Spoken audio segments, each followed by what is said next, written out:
ang dali nitong i-cross, and ang asarap nitong i-cross-examine kasi alam mong sinungaling, no?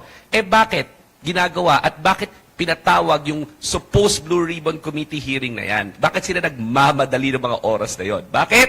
Kasi alam nila this will not stand in court, which is why they need Alan Peter Cayetano's Facebook Live.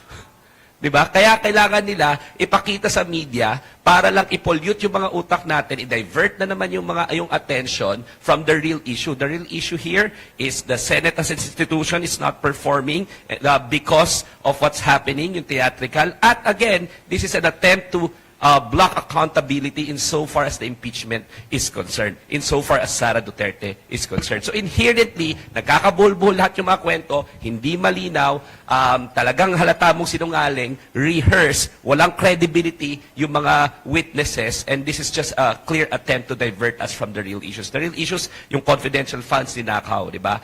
But yung mga totoong issue na hindi nagpa-perform yung Senado as of the moment because of all these theatrics. Okay.